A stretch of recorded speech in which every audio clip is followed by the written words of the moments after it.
You're listening to WCAT Radio, your home for authentic Catholic programming. Welcome to WCAT Radio, where love lifts up, where knowledge takes flight. And we have a wonderful interview for you today. I'm Dr. Kristina Olsen, and we'll be interviewing Dr. Frank Ambrosio, Professor Emeritus of Georgetown University in philosophy. And he has a number of items we're going to talk about today, including a course on Dante that's available to listeners free and has had over 30,000 visitors to that course so far, which he'll tell you about. He also has a course among the great courses that you've probably heard about on heroes and saints, and is a world-class expert on Dante. So we're very, very happy to be meeting with him today, and I'd like to introduce him now. So Dr. Ambrosio, would you like to tell us a little more about yourself and what you'd like to talk about today? Certainly. First of all, it's a pleasure, Kristina, to be with you and to join your audience for this very important conversation that we're joining. We're part of a conversation that has been going on for more than 700 years since Dante wrote his poem, but actually a conversation that quite recently, within the last year, had a new boost in enthusiasm and energy interjected because in 2021, we were celebrating the 700th anniversary of Dante's death in 1221, and on March 25th, which was New Year's Day, back in the time of Dante's life in Italy, of course, the Feast of the Annunciation, they calculated the year as beginning on the 25th. On that day, Pope Francis issued an apostolic letter, which was dedicated to the great value and indeed urgent importance that he believes rests in finding ways for the church to find ways of promoting awareness, reading of, understanding of, and contemplation of the message that Dante's Divine Comedy offers us, which he was at some pains to insist is every bit as relevant, every bit as urgent as the proclamation of the gospel was at the time of Jesus, and as the tremendous enthusiasm that rose up when Dante first began to make public in small bits and pieces over the course of 20 years, his Divine Comedy. So that's mainly to say it's my great pleasure and my honor to join you this morning to talk about that. And if it seems appropriate to you, I'd like to read just a few sentences from the Pope's letter that might sort of set the context for what we can talk about. That would be great. Thank you so much. Yes. Yeah. So as I said, this is from the apostolic letter that was issued by Pope Francis on March 25th of 2021. And in it, Pope Francis declares that Dante's life and works, I'm quoting now, Dante's life and works remain a lasting treasure that embodies the virtue of hope, so desperately needed in today's world. And then he goes on to say that Dante's works contain enduring warnings and insights for all of humanity as a whole, not simply for believers, he says. Very important that this Dante's message the Pope is underscoring is a Catholic message. That is to say, a message that is directed to humankind universally. Catholic means it's universally human. And then in the concluding section of his pastoral letter, Pope Francis declares both the nature of this hope and the nature of its universality. Quoting again now, Dante today does not wish merely to be read, studied, commented on, analyzed. Rather, he asks to be heard and to be imitated. He invites us to become his companions on the journey.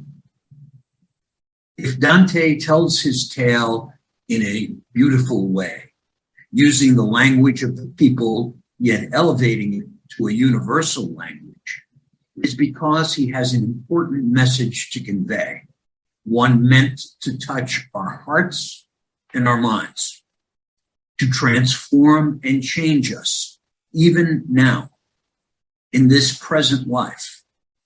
It's fitting then, the Pope continues, that the present anniversary serve as an incentive to make Dante's work better known and appreciated, accessible and attractive, not only to students and scholars, but to all of those who seek answers to life's deepest questions and wish to live their life to the full, purposefully undertaking their own journey of life and faith with gratitude for the gift and the responsibility of freedom. The end of the quote from Pope Francis's letter. So, as we talk about a variety of aspects of the Divine Comedy today, I want to try to keep in mind three words taken from the Pope's message. Hope, universality, message for everyone, not just believers. And then thirdly, the gift and responsibility of freedom. Dante's great poem is a poem about freedom and its cosmic significances. We all know, anybody hearing the name of Dante and the Divine Comedy realizes it's about a journey through hell, purgatory, and paradise. Hell, purgatory, and paradise are nothing other than the way in which human freedom, engaging and encountering God's freedom, produce a result which has consequences which echo throughout the history of the universe and reaches every corner of that creation. Something really big is happening in the life of each and every one of us that will have effects that last to the end of time and beyond. And indeed, have effects that impact not just our life, not just our individual relationship to God, but the lives and hopes and fears of every other human being. So there's my three words to use as sort of pegs to hang our attention on today, Kristina. Well, that's wonderful. And I'd also like to include the word transformation in there because of the journey aspect and also because that was included in the Pope's letter. But before we go there, I was recently listening to a discussion on the benefits of, shall we say, the depth of Catholic Christian insight on humanities, on the artifacts of the humanities, including poetry, music, and art, and so on. And the commentator made the comment that one thing that enters in, just like you had said, was the element of the eternal, that if we live our lives forgetting about the fact that we have this eternal spark in us, something that orients us to something beyond. And Dante's poem is about this, of course. But even other works of the humanities, the author was talking about contemporary works such as Lord of the Rings and just, works of fiction. If it's just a novel that's oriented around the present day without that sense of eternity, it might tend to fall flat, or the characters were not as robust or as much in depth as if we have that sense of the eternal. So could you talk a little bit about, if you want to, the humanities in general, or specifically about Dante and the role of the eternal in the characters in the Divine Comedy? That's a very helpful and a very profound question, Kristina. Thanks for bringing that into focus for our attention. There are probably a couple of things to be said. One is that in terms of the humanities, when we read the Divine Comedy, it's important to remember, I think, and remind ourselves each time we approach it, because the Divine Comedy is not a beach novel. Mm-hmm. By that I mean it's something you bring in your leisure time, you read, and you read it. If it's a real page turner, you read it straight through. And then once you know who did it, then just flags.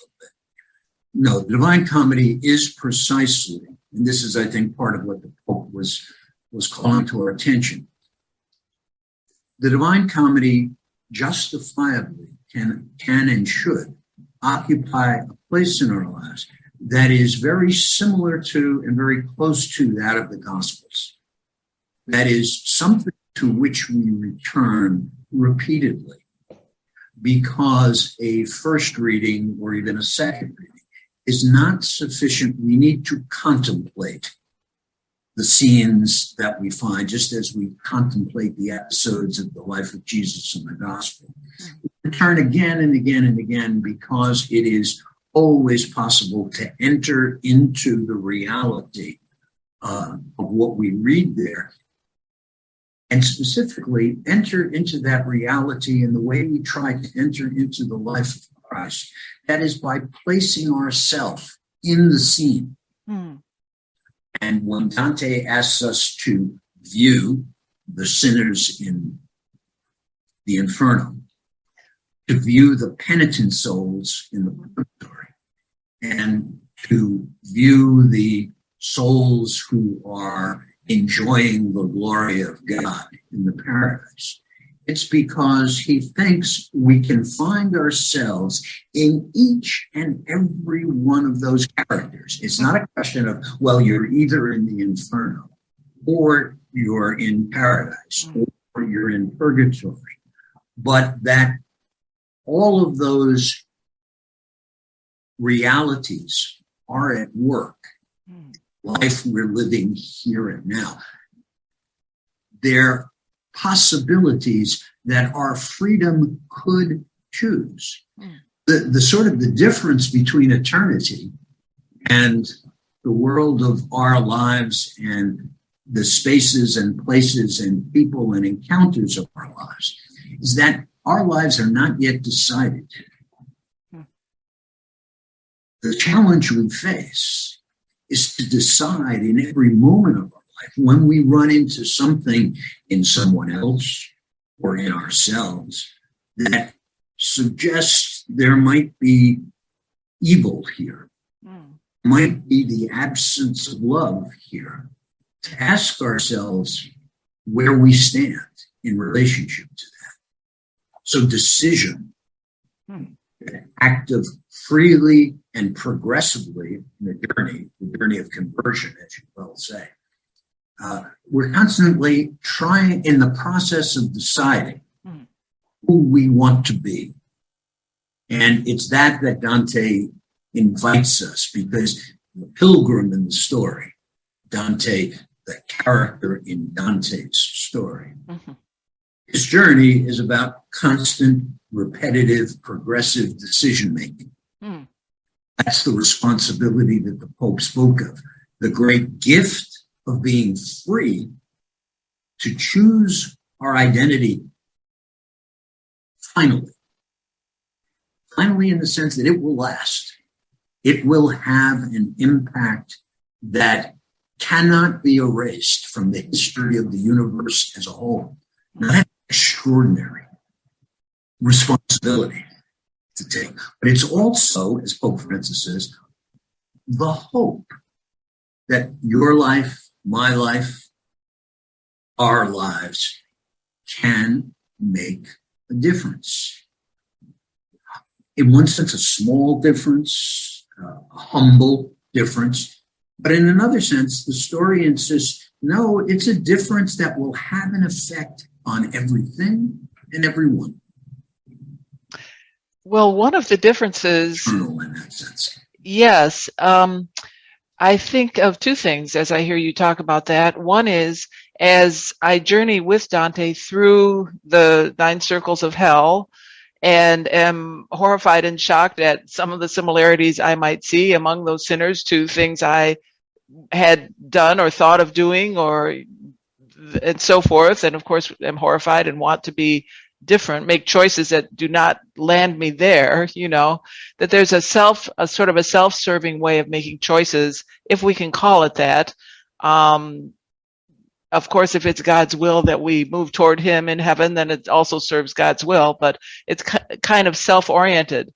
Then there's another way of making decisions. As I'm witnessing Dante and Virgil going through the Inferno, it does affect the viewer. It affects the person who enters into that story, as you described.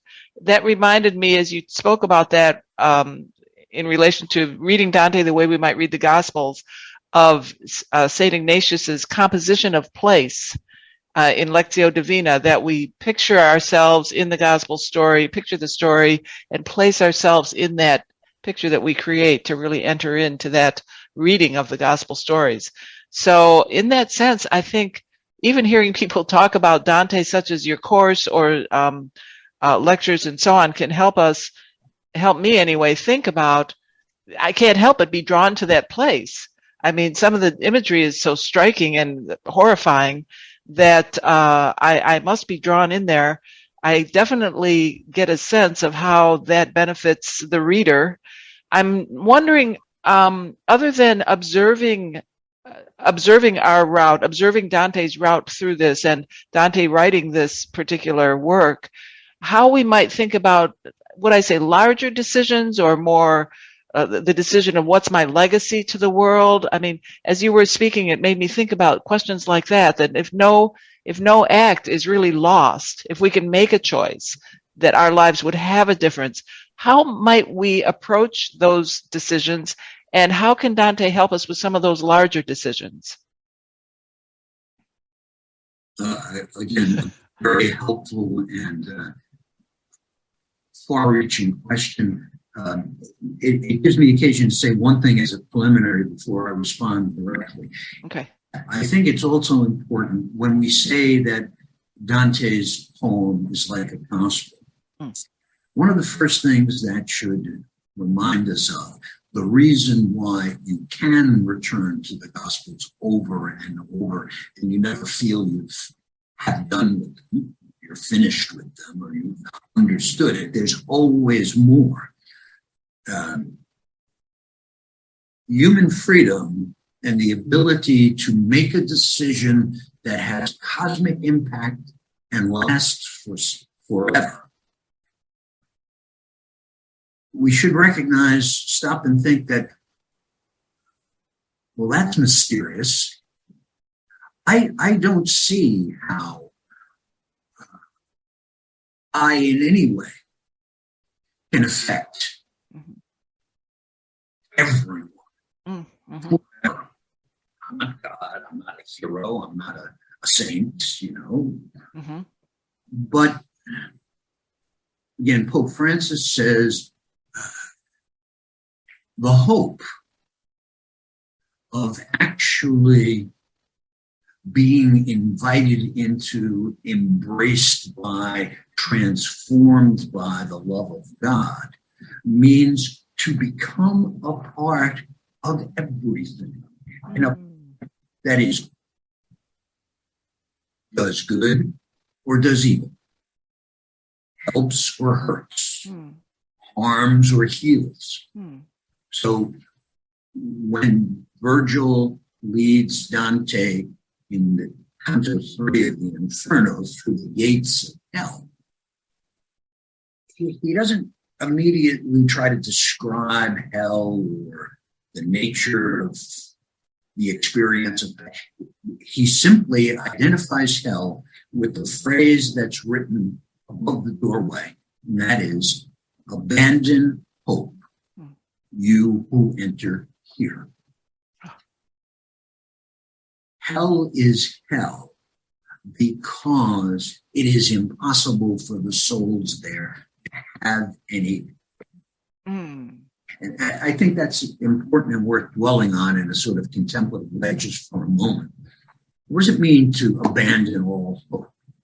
Well, it means to despair. It means to stop trying to love, stop trying to become different oneself, to have one's wounds of sin healed, the way that souls in purgatory demonstrate the wounds can be healed. And it means, I think, that one takes at some point a decisive step that I think can help at each step along the way have a sense of orientation. Should I go this way or should I go that way? And that sense is that nobody is in Dante's hell because of any action they committed. It could be in the first circle, adultery or gluttony or avarice, or later on fraud or murder. Those steps, those actions, those choices are not what puts them in hell. Rather, what puts them there, the only sin that is final, the sin against the Holy Spirit, is to despair of the possibility of God's loving forgiveness. That's the only reason they're there, is because they have given up hope. And that, I think, is one of those things, one of those many things in Dante that all of a sudden one realizes, oh my goodness, how profound and yet how simple. Hell means to despair of the hope of being forgiven. It's not about morality primarily. He did a murder, he did this or that. Yes, and that's very important and very serious. But what ultimately matters is that, and refused the offer of the grace of forgiveness that is always present as long as you're alive. See, Dante says to Virgil as they go through the gate, oh my goodness, I don't want to go here. See what it says up there? I have to abandon my, and Virgil says, silly rabbit. You're different than they are. They've made their final choice. You haven't yet. That's what I was thinking of when you asked your question, Kristina, is that at each step along the way, we realize it really matters what I choose now, because that sets my direction. But there will be other choices still to make. We haven't gotten to the end yet, but it is nevertheless a step in one direction or the other. And if we take the wrong step, it's going to be harder to find our way back to the straight path. Remember, that's the image Dante uses at the beginning of the poem. I was going about my business one day and realized I had lost the true path. And all of a sudden, remember the famous gospel hymn, of course, I once was lost, but now I'm found. Was blind, but now I see. And that's the experience. It's a gospel experience. And it is the experience that is represented in all of the Inferno. Now, if we had more time, we could talk about the way in which the experience of the purgatory, the process of healing the wounds of sin, and even more mysterious, I think, what it means to be enjoyed. The experience of having the souls in heaven have joy because they are enjoyed. They've decided to produces joy, not just in God, but in all of the other people who form the famous White Rose, which is Dante's invention.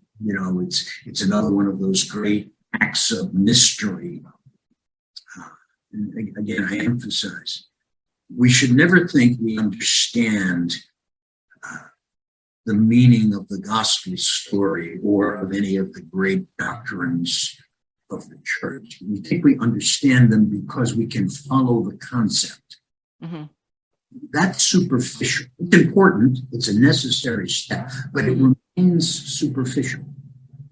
We have to have, to a limited degree, the experience ourselves. That's why I think the thing that makes Dante's gospel not just distinctive, but a genuine supplement to, it enriches and enhances the original canonical gospels as we move through history, because Dante was part of the so-called proto-Renaissance, beginning of that which we came to recognize. And we know that the Renaissance changed Western art completely. It became a thing. And Dante was one of the very first to enshrine as a principle of art that art should show us realistically what it looks like and what it feels like to be a human being. Yes. Art in all its beauty was largely symbolic. It was not realistic. That doesn't mean it was not good, that it was primitive in technique. But it's a different sensibility, and our sensibility says, no, show us what life looks like in the flesh. It's a very incarnational concept.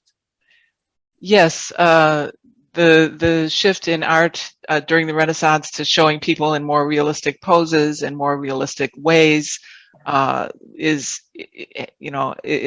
a huge change, as you mentioned. And Dante lived earlier than that, but at the beginning, as you pointed out.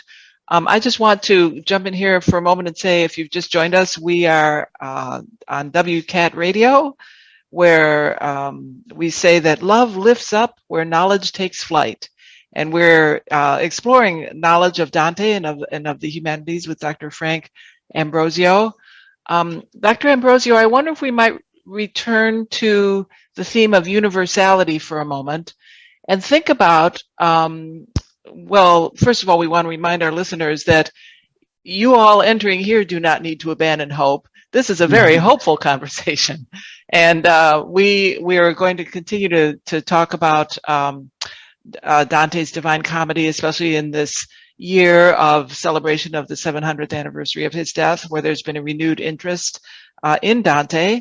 As we mentioned at the beginning of the program, Dr. Ambrosio is a scholar of Dante and professor emeritus of Georgetown University, where he taught philosophy. He has a number of works and books out on the market for us. And most recently, he wanted to share, Dr. Ambrosio, I wonder if this is a good time to mention your great books course, as well as your course on Dante that's available through Georgetown and through a third-party provider that has been enjoyed by thousands of people. Well, thanks for mentioning that, Kristina. I think it might be enough for now just to say that through the very generous support of Georgetown University and the donors who make the work of the university possible, we were able to produce, my colleagues and I at Georgetown were able to produce an online course, which is available, and if anyone is interested in looking into it, it can be found on the internet simply by typing in the search box dante.georgetown.edu. Okay, great. And that will take you to a a very important and very useful organization called edX, EDX, which is a consortium of universities who have decided to try to make a great deal of the content of the courses that they offer available online throughout the world, anywhere there's access to internet, and at no cost. And this is itself a great work of education, great work of education that is conscious of universality. Of course, Yes. it's important that whatever help can be made available to everyone to at least begin to read the poem with some level of understanding, not to be discouraged by either the challenge of poetic language, because that challenge can be addressed and it can be overcome, and you don't need a college degree, let alone a doctorate, to do that. All it requires is the humility of attention. I don't immediately, I don't see what this is trying to say or why it's saying it this way. Well, stay with it. Pay attention, okay? And ask yourself, what has this to do with me? Where am I in this? And then our eyes begin to be opened. For example, sinners, am I a sinner? Where's my sin? What does it look like? How can I imagine the kinds of words, the kinds of actions that I could I have used in the past, or I might use in a particular situation that would be hurtful or loving? What does the difference there look like? What does it sound like? And that's why Dante is such a great teacher, not of doctrine as such, although he's faithful to the tradition of doctrine, teacher of imagination. I think this is at the core of the difference that the Renaissance makes. Humanity and human culture takes a step forward in realizing that what makes an artist an artist is the power of their imagination. The power in poetry, particularly of metaphor. Because Dante treats, see if I can explain this briefly but clearly. Dante takes as the primary metaphors of the poem the three great metaphors of the Gospels, that is, the Incarnation, the Trinity, and the resurrection.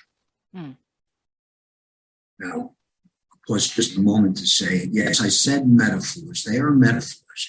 That doesn't mean that they are not entirely true.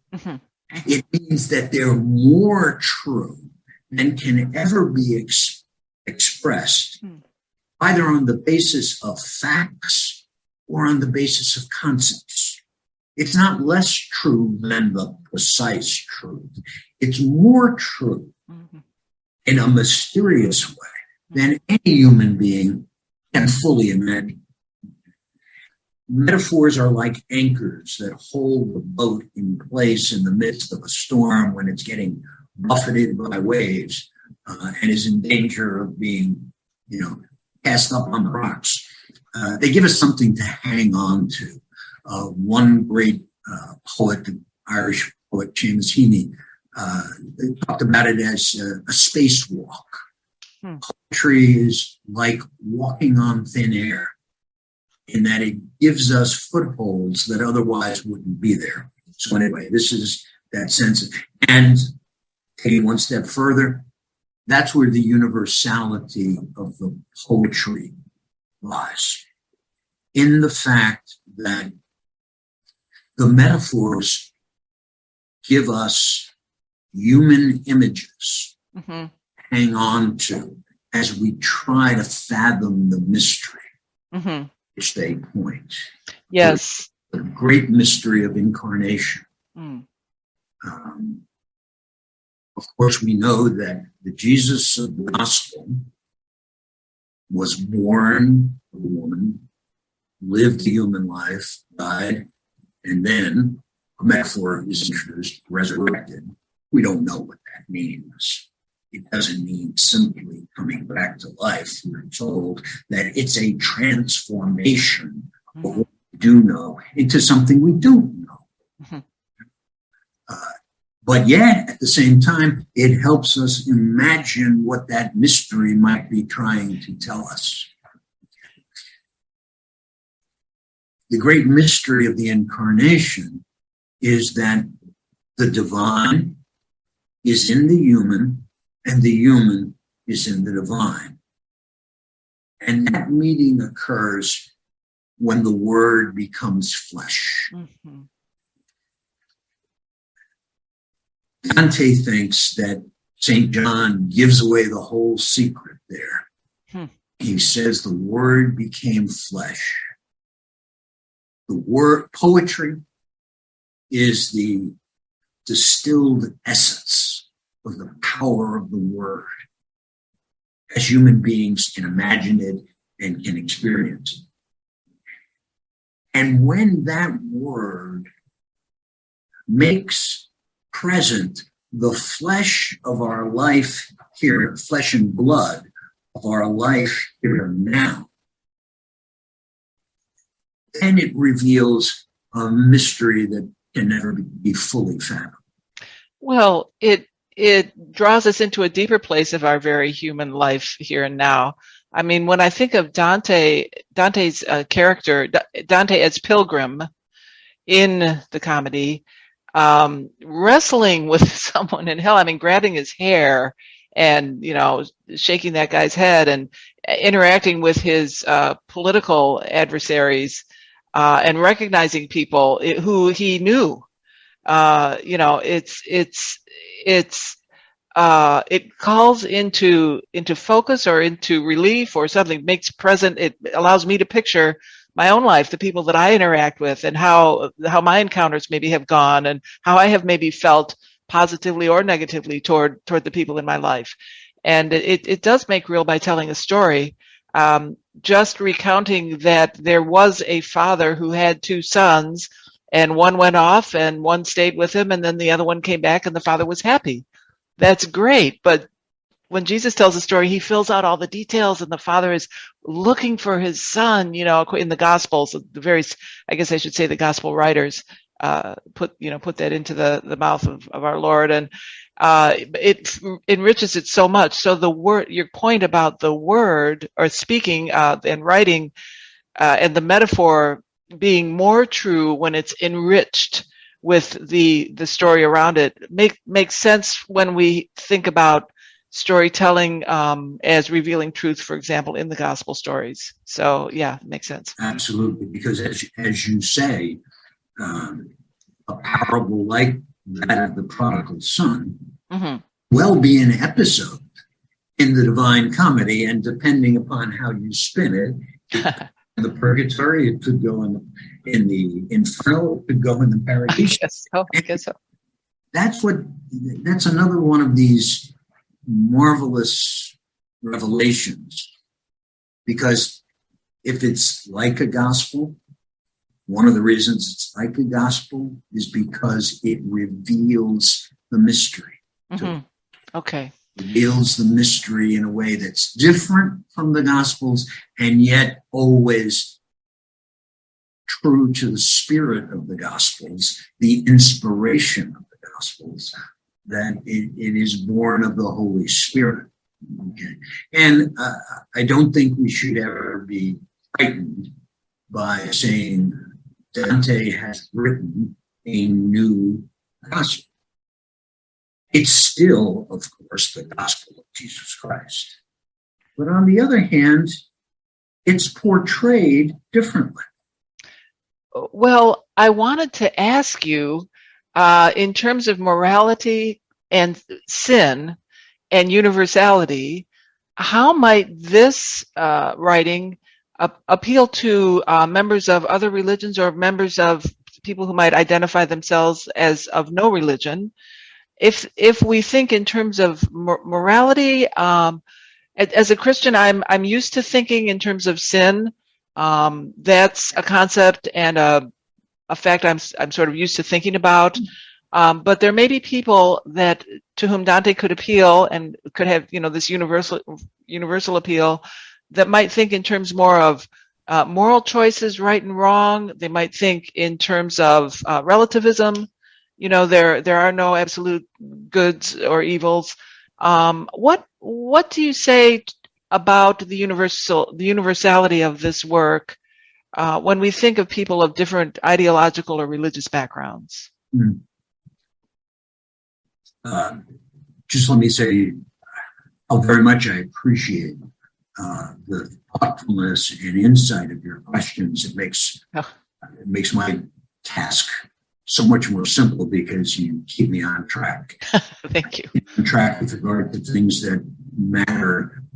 One of the dangers of having spent many years in a classroom is that you begin to wear grooves in the channels of your brain, electrical patterns, and you sort of get stuck in those grooves sometimes and forget what it is people are hearing and what questions occur to them. So I very much appreciate yours. There are, I think, two things that maybe I'll try to say as briefly as possible about that. Number one is to go back to what the Pope said. He said at the very end of the passage that I quoted, he said that Dante needs to be read first and foremost, like the Gospels, contemplated out of an attitude of gratitude for grace given. And he puts it in terms of gratitude for the gift of responsibility and freedom. That the sense of responsibility and the notion of freedom as the soul, literally, the soul of the grace we receive through God's creation of the world, creation of life. The thing that matters, there would be no heaven and hell if human beings were not free to deal with the responsibility that they have to themselves and to others who are free and to God whose freedom created them. There would be no heaven and hell if it were not for responsibility. So leaving aside for a moment, not ignoring, not forgetting, but leaving aside the different ways in which human beings, human religions, human cultural traditions try to grapple with the sense of being responsible for oneself. Being responsible for either believing that one's existence matters and therefore one's actions matter, or acting as if one's freedom were a liberation from any bonds, any constraints, any consequences to one's choices. And of course, that is exactly the opposite of what freedom means. One of the things I mentioned in the course at the beginning of the Paradise, very often commentators will say that lots of people can easily get absorbed in and enter into the Inferno. The Purgatory is a little more challenging, but people very often find clearer images of their own day-to-day experience. The sinners in the Inferno are kind of the superheroes of malfeasance. Okay? Most of us don't have that much imagination or that much energy to be great sinners. But the people in the Purgatory are people who are going through the struggles of everyday life and trying to bear the burden of step by step, undergoing conversion. And what gives them the strength to do that is that, contrary to the souls in Inferno, who have abandoned hope, the souls in purgatory have been confirmed in hope. They have decided that they will go on hoping, no matter how great the struggle to achieve that hope might be.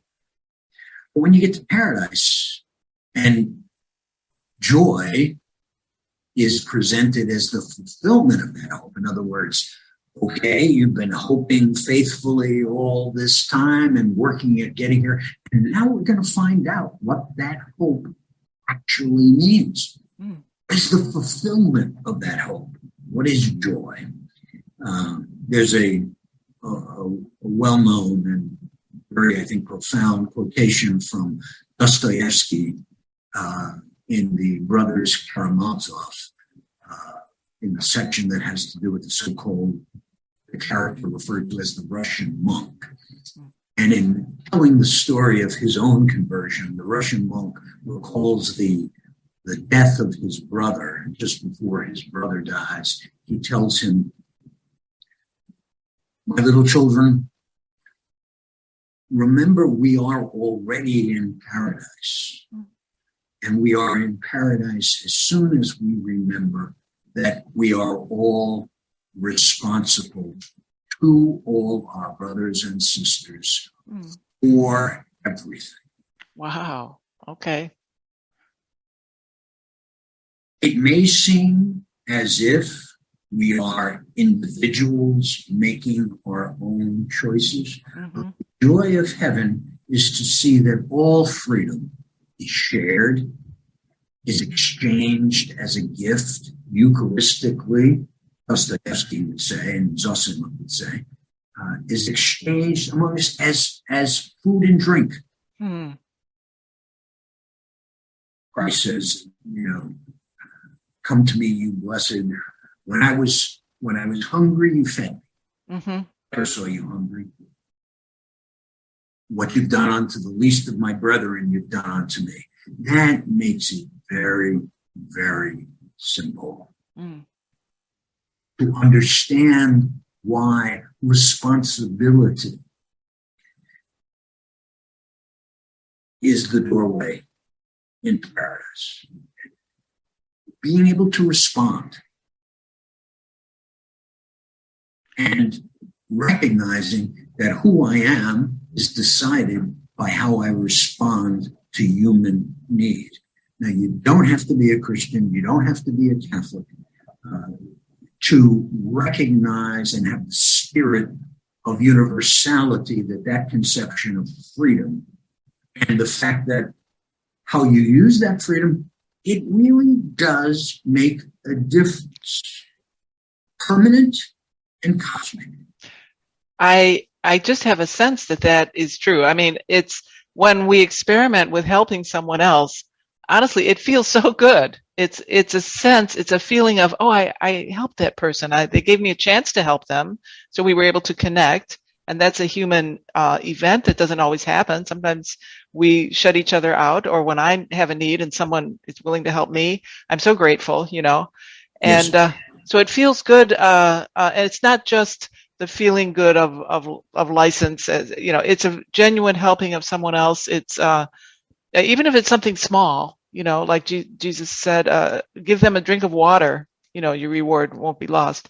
And so anyway, please go on. I'm just resonating with what you're saying. It makes sense that anyone really of any culture, I mean, this is a human fact. And certainly I would think we see evidence of people helping each other and caring for about each other in every culture, right? So that would make sense that would be universal. Sure.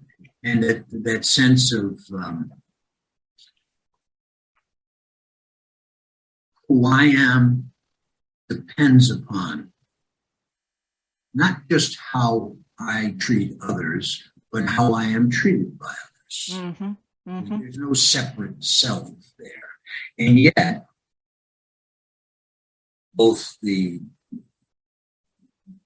teaching of Jesus in the doctrinal metaphor of the resurrection, it's not just immortality It's not just going on the same way you've gone on. No. It changes everything. It's a game changer completely. Again, it's gratitude for those three great metaphors of incarnation, Trinity, and resurrection. As St. Paul says, if Jesus is not raised from the dead, then your hope is in vain. Mm-hmm. And that goes directly back to the gates of the inferno. What's the game changer? Abandon hope. If Jesus is not raised from the dead, then you have no reason to hope. Okay. Now, the other side of the coin, all human life is impossible without hope, real hope. That's why I think the Pope is putting such emphasis on Dante being presented to all, a way of imagining what it is that, where can we look in the present circumstance for hope?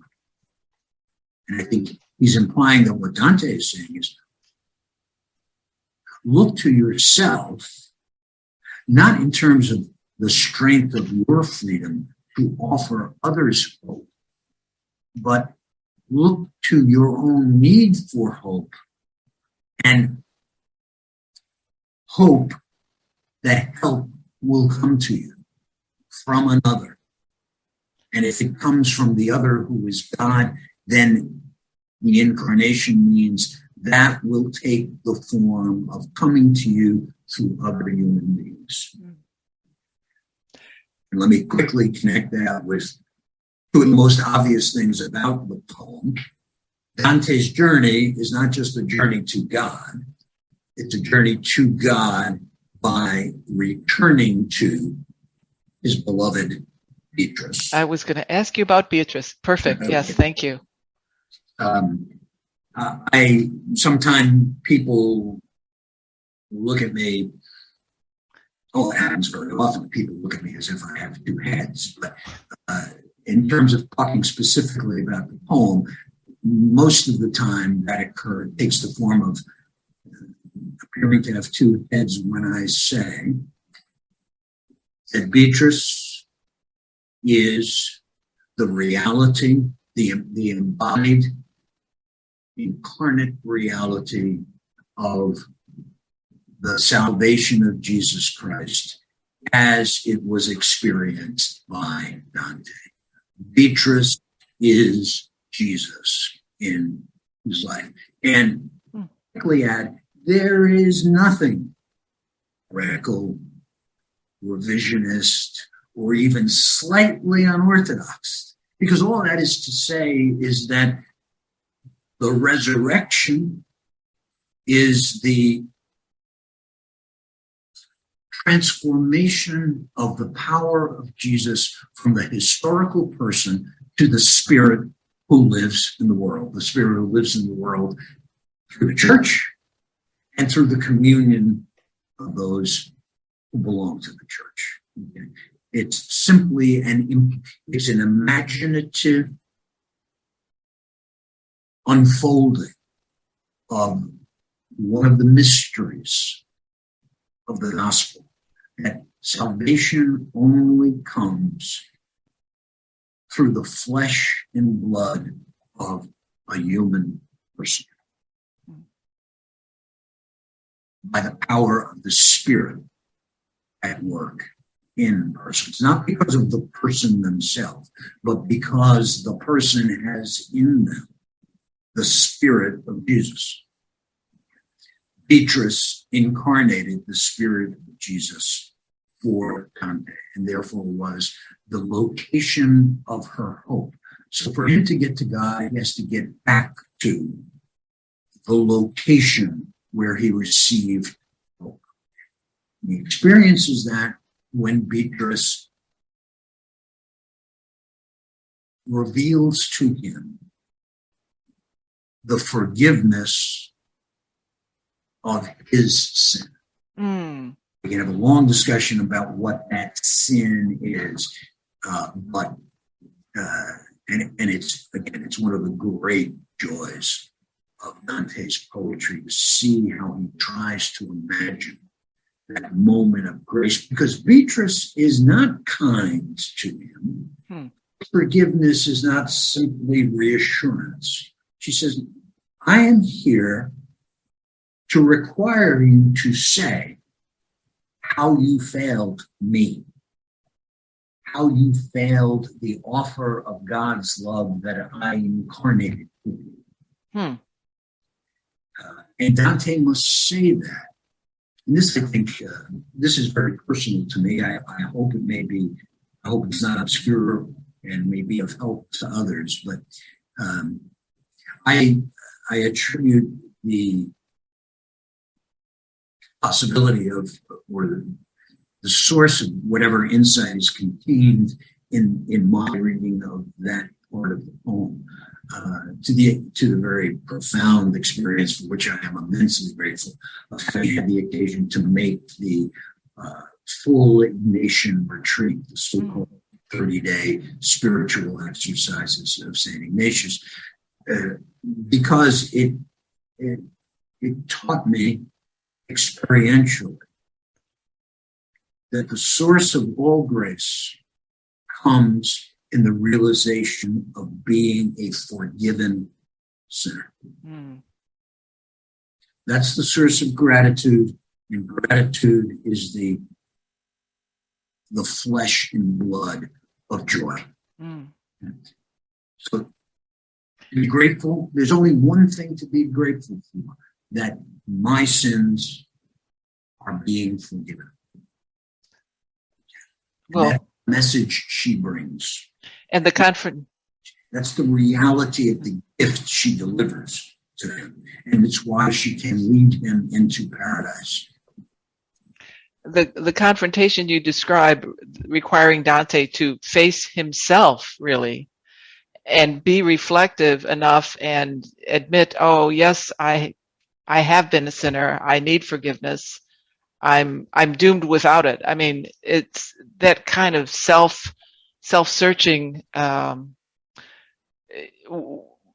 leads to acceptance of Christ. It can lead there, and if it does, one can experience the infinite, mercy of God, which is overwhelming. And how can one help but be grateful for that? So I can relate very much to what you're describing there. That's so Beatrice's confrontation is essential in that process. Then. Absolutely. Okay. We could say, to use a somewhat conventional term, her role is prophetic. Okay. And just in the same way that David was confronted by Nathan. You are the man. You're the one who sinned. And my job here is to make it clear to you that you have sinned, and unless you ask for forgiveness, you have no hope. Well, that's the thing. I want to remind our listeners we're on WCAT Radio talking to Dr. Frank Ambrosio about Dante's Divine Comedy, and as he has mentioned, the entrance to the Inferno, the gate to the entrance to hell is inscribed with the words, "Abandon hope, all ye who enter here." But we do not have to abandon that hope. It can seem hopeless at times if we confront ourselves and, I can't believe I did that. Whatever, it can be really disheartening when I thought I was doing the right thing, or but really that's one of the most hopeful moments. People talk about having hit bottom, for example, and that's when their lives can turn around. And so it can feel overwhelming, but truly the Divine Comedy leading the reader through purgatory. You described the everyday way of sort of navigating life, oriented toward God, oriented toward the joy that you mentioned, and then the knowledge of being forgiven, being willing to have that hope no matter what, and count on the resurrection as truth, and that Beatrice, or through the mediation of people, we can be launched or ushered or guided into heaven, into the church with other people, learn how to treat others better, and allow ourselves to be treated well by others. All of that has very much relevance to what we hear on many of the talk shows today. Honestly, people need this, and so would you say then, in the sort of begin to wrap up here, we didn't touch much on the word of transformation, but we've touched on the action of transformation throughout our entire hour here. Is there anything else you'd like to say about the topic of the subject of transformation in the reading of Dante, or on any other part of the things that we've touched on so far today? I would want to emphasize the association of the journey of conversion, which is so obviously the central motif of the poem. The journey of conversion, and also the centrality of forgiveness with the notion of resurrection. Because the transformation that we're talking about is precisely the transformation in the life of Jesus that's encapsulated in the story of the resurrection, where we know it's not just he doesn't just come back to life. He has a new body, a new resurrected body, a new creation. It's a complete transformation. And yet, that complete transformation is a genuine continuation of the history of the life of the human person who undergoes that transformation. Okay? So, and that's a mystery. It's got to remain in our minds that it is a mystery. And no doctrine, no metaphor, no act of imagination will ever suffice. The only thing we can do is cling to it, entrust ourselves to it, and allow it to transform us. We don't do conversion is not a transformation that we accomplish for ourselves. It's a gift. And it's the gift of other people. Other people who incarnate the Spirit of Jesus in our lives. Let me say one last thing real quickly, because it directly to this.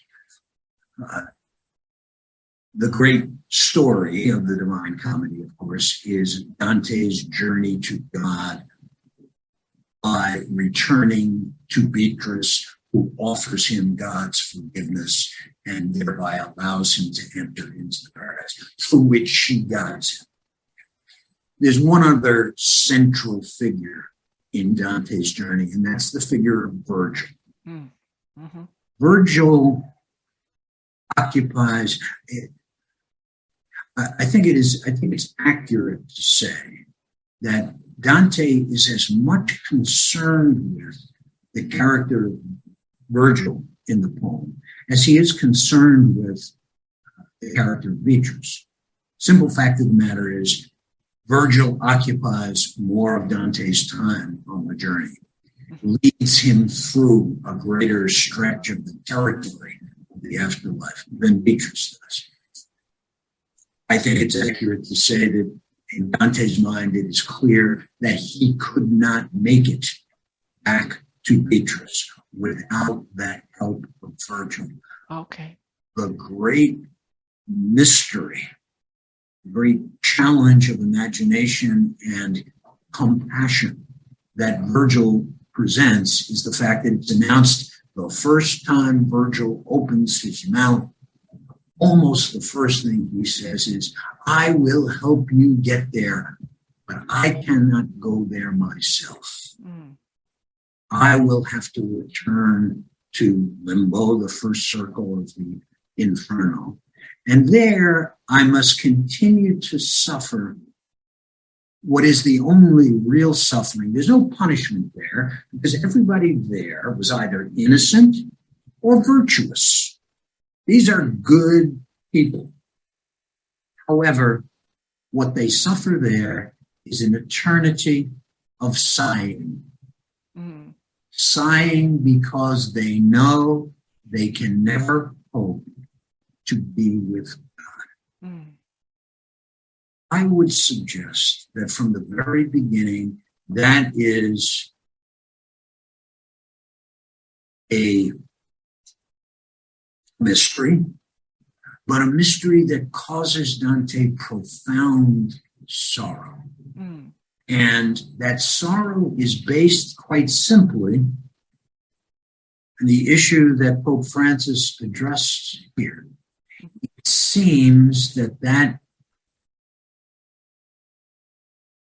loss of joy separates or divides the universality of the problem of salvation and rests it on a circumstance that does not depend solely on the freedom of the person who decides how to live their life. He's excluded by way of circumstance. This would require a great deal of heated discussion among the great rabbis of the poem.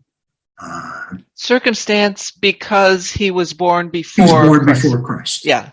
He was born, and all of the folks who were told about, the great thinkers of Greece and Rome, indeed many who were not Christian or Greek, Mohammedans and Jews, the people, of course, the hallowing of Christ by hell is the restoration of the people of Israel into the heritage that leads to the paradise. But others who did not share in the revelation, either through baptism or through the history of the Jewish people, are without hope. Dante cannot accept that. He never denies it as a teaching or as a doctrine.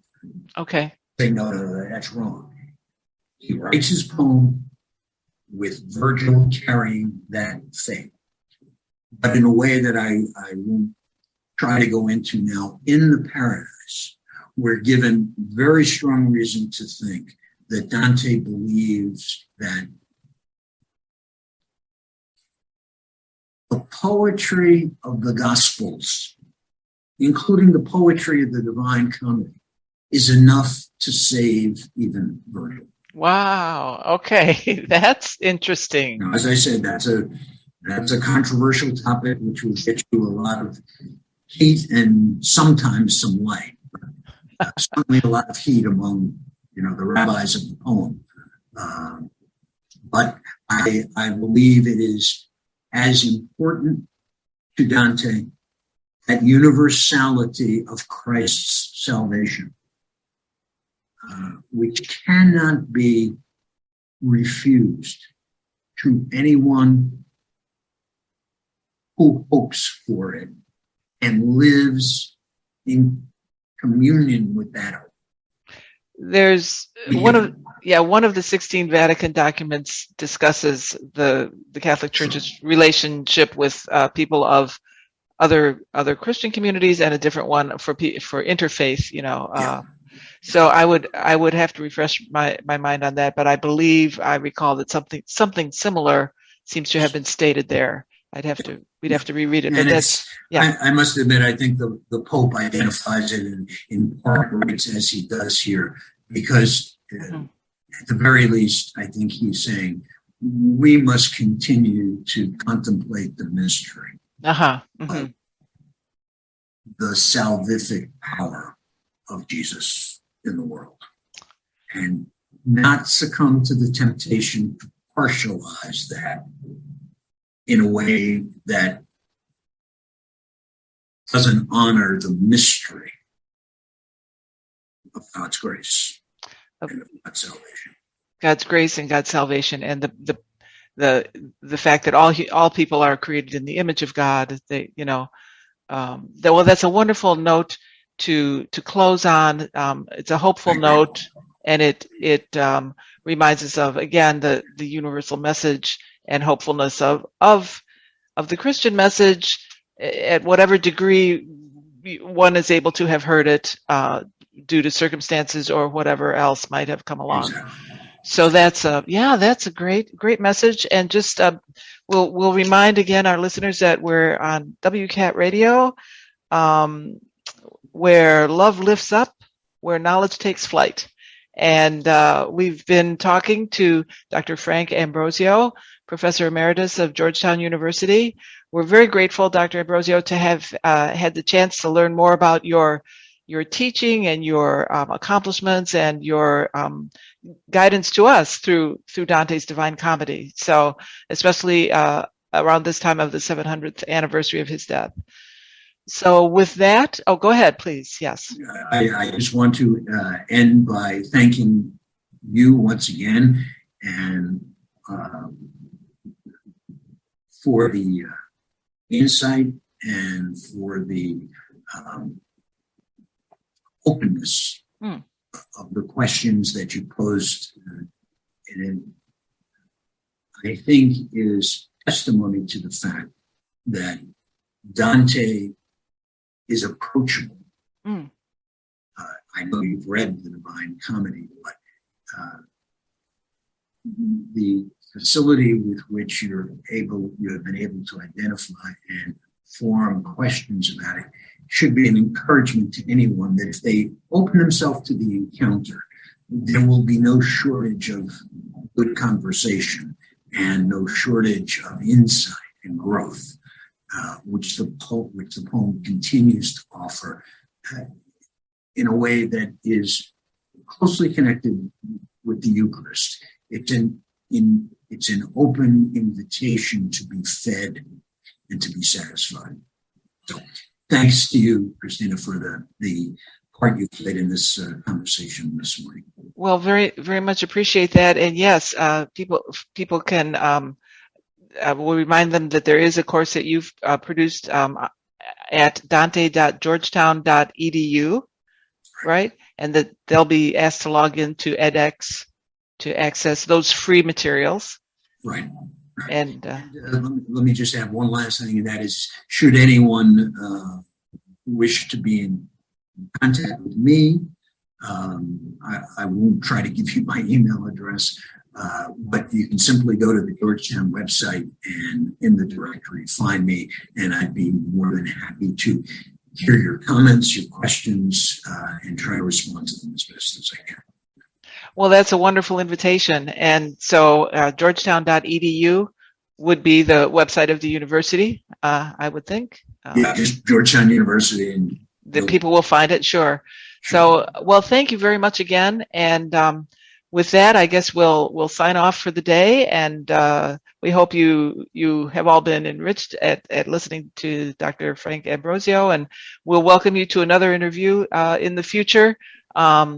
WCAT Radio. So I'm Dr. Kristina Olsen signing off for today. So thank you again, and we'll see you next time. Best wishes. Bye-bye. Bye now. Hello, God's beloved. I'm Annabelle Mosley, author, professor of theology, and host of Then Sings My Soul and Destination Sainthood on WCAT Radio.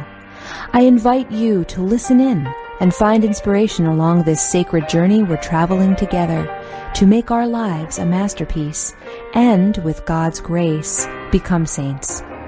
Join me, Annabelle Mosley, for Then Sings My Soul and Destination Sainthood on WCAT Radio. God bless you. Remember, you're never alone. God is always with you.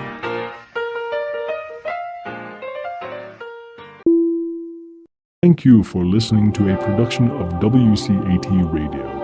Please join us in our mission of evangelization. And don't forget, love lifts up when knowledge takes flight.